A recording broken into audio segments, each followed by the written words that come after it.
plano, pero ang Ginoo ang nagapatuman. Paul says, siya ang nagatanong. Si Apollo ang nagabunyag, pero ang Ginoo ang nagapatubo. Amen? No? Huwag kita sa mahimo, mga utod. Kung ano man ang plano mo sa kabuhi mo, isubmit sa Ginoo. Ginoo, ang akong plano, mapatapos ko ang akong mga anak. Angkon kami sa balay kag tuta. Ginoo, handom ko ang akong mga anak maplastar sa ila pangabuhi. Dahil ang Ginoo sa imo mga plano, kag sa imo mga handom. Kay, kung ang Ginoo wala sa imo mga plano, matingala ka na lang, ang imo plano is a failure. Okay? Amen. Utod, nagahandom ikaw sa isa ka bagay. No? Kag kung gindala mo ang Ginoo sa imo handom, matigayon ina.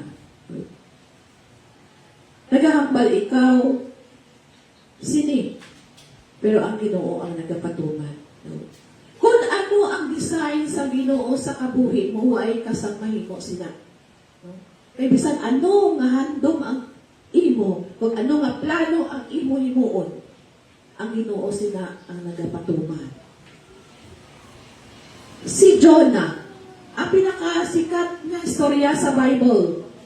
Gisugo siya sa Ginoo makadto sa Nineveh, agod nga magwali dito. Pero anong hinhimo ni Jonah? Why siya nagkadto sa Nineveh? Instead, nagsakay siya sa barko, kami nagpakadto siya sa Tarsis. So, anong natabo? Natuman bala ang iya plano? Wala. Ang plano sa Ginoo sa gihapon, amo ang matuman. Ano natabo kay Jonah? In the end, ginlagbong siya sa langod, ginsalok siya sa dako nga isda, gintulon. Kag sa belly sa isda, nagpangamuyo siya sa Ginoo in his distress. Nagpangamuyo siya sa Ginoo. Kag ano natabo sa iya? Ginbuga siya sa dako nga isda, sa diin. Kung sa diin siya, ginapakadto sa Ginoo. Dito siya gibuga sa Nineveh. Dito siya ginapakadto sa Ginoo. So, ang iyang plano ay nag-materialize. Kaya ang plano sa Ginoo, amo ang matuman. Si Moses, natalana na maging deliverer sa mga Israelites. Na siya